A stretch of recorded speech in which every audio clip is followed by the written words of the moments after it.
expose people to the trauma that they're worried about in the hopes that they'll get over the stress, be able to manage the stress. But maybe could you use VR to make people feel like they're different, like a different person? If you spend enough time doing things that you wouldn't normally do, kind of more positive approach rather than trauma, you think you could train people to feel more capable? I think you can, and I think that should be part of the treatment.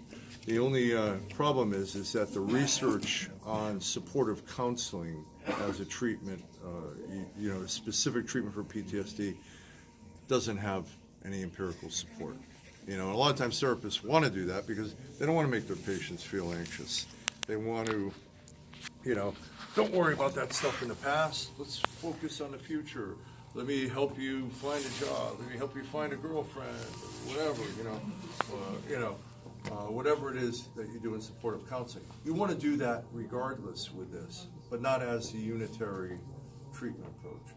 That really, the APA, the Institute for the ISTSS, the International Society for Traumatic Stress Studies, Institute of Medicine, have all put out reports saying that the only treatments that have an evidence base as a specific treatment for trauma is trauma-focused therapy, where you engage people in the trauma in various settings of cognitive behavioral principles. And so that's what we go with.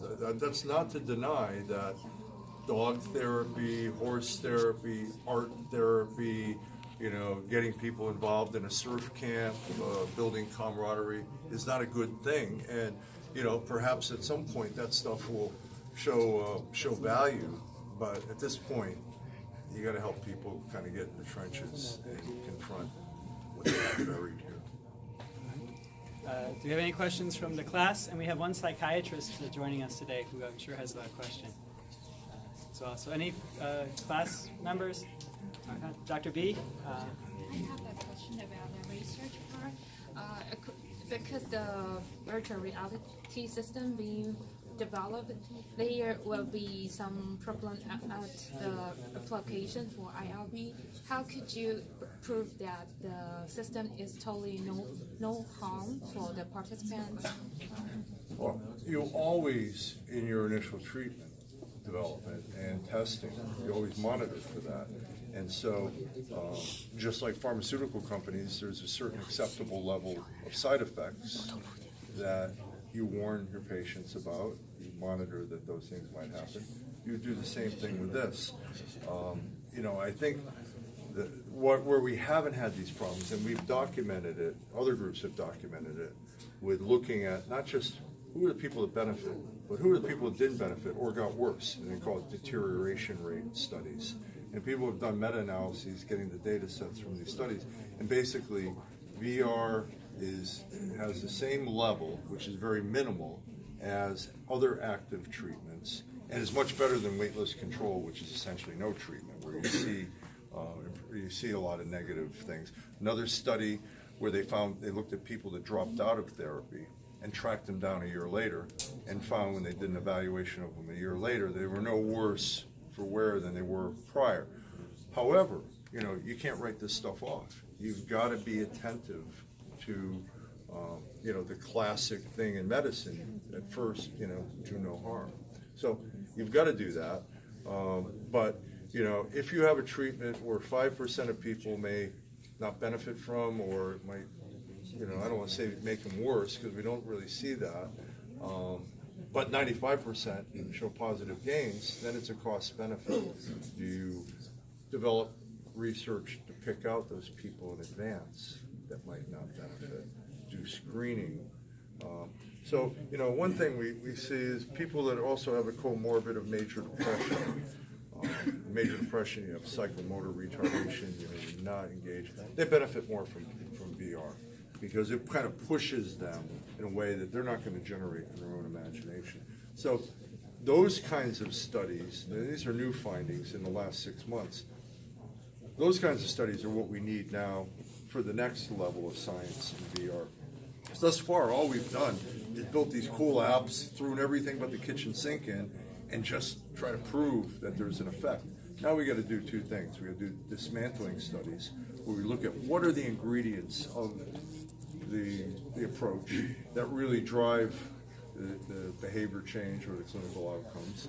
And the second area is, what is the second area? Oh, second area is who can benefit from it, and pre-prediction, because I think there are some people, all well and good with imagination only, but there's other people, and we've shown it with people that have gone through traditional therapy. A couple of early studies, traditional approach therapy, no benefit.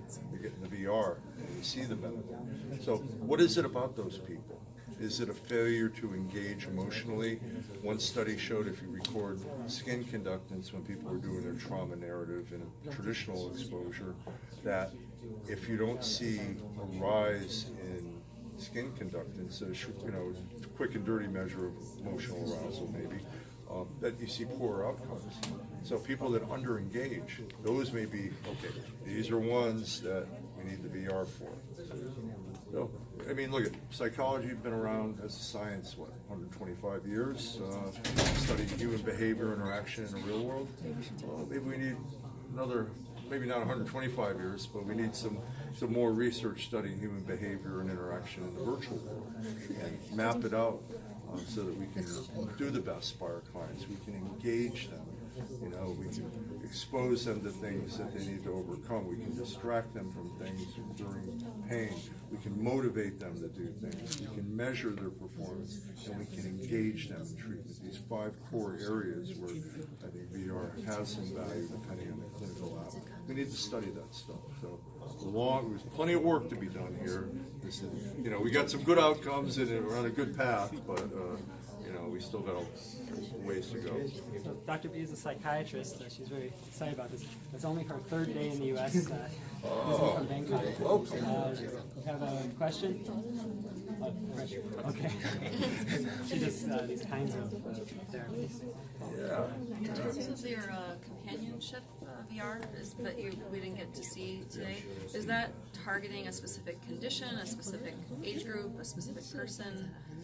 Well, the application is basically a character that was created in art, but it hasn't been, we just haven't gotten the funding. We've applied for funding. I applied with Liz Zielinski a couple of times, and we haven't been able to get the funding for it. We're going to keep trying. But that would be for, we look at it as serving 2 populations, the patient or the user, and the caregiver. So if we can relieve caregiver burden by providing a virtual buddy that can be the one that nags them about, you've got an appointment, hey, don't forget to take your medication, or can engage them playing checkers or word games or whatever, or again doing a reminiscence therapy, then I think that has general use for an elderly cohort. But I think specifically with people with mild cognitive impairment, I don't know about all people that are in the deep throes of Alzheimer's. The big challenge here is what's the display format where this character will appear? Are they going to walk around with an iPad? Are they going to have it pop up on their TV, remind them of their favorite TV shows coming on in 20 minutes? Oh, and don't forget to take your meds. Are people going to have augmented reality glasses in the future where the character's sitting in a chair next to them? These are the big issues with this stuff is, the customization for the user and how do we make the character available so it has the most impact. So, those are the big challenges. The population, I'm not so concerned about it. You got to do the research before you can answer that. But I think with mild cognitive impairment,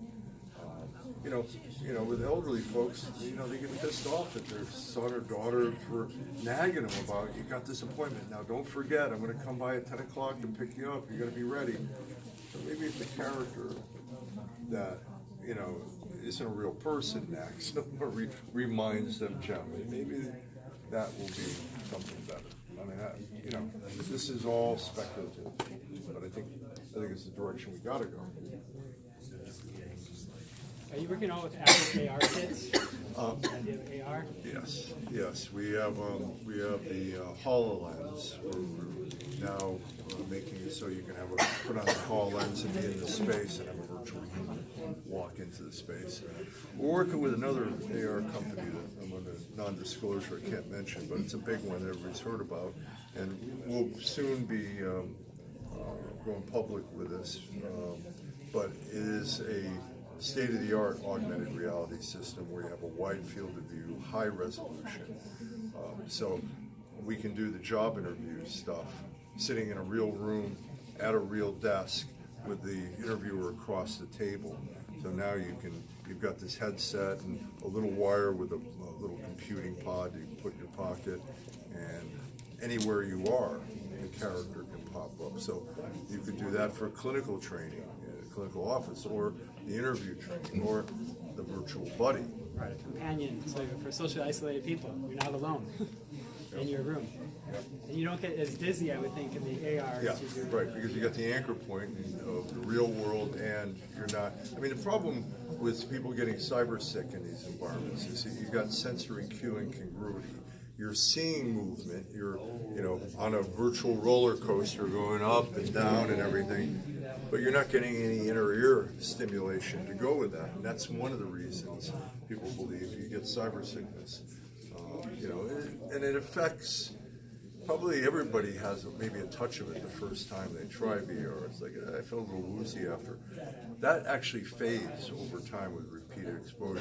The brain starts to build an adaptation, if it's not too provocative of a motion environment. There is a segment of the population that gets cyber sick like that. And those are people who aren't going to be able to benefit until we come up with the magic formula for reducing that. Whether it's a pill, or people put electrical stimulators behind the ear, or is it better VR design? Knowing the things that make people sick and trying to avert those things, or increasing the frame rate, and so on. So there's a lot of factors. Again, a growing, emerging field. I'm curious, how much time exposure does it take to see an effect on people's perception? This exposure therapy, does it take like 2 or 3 hours of exposure before you start to see some effect, or more? Well, probably 3 to 4, but that's combined over the course of 6 sessions, from session 4 to session 10. There's a standardized protocol that's applied for this.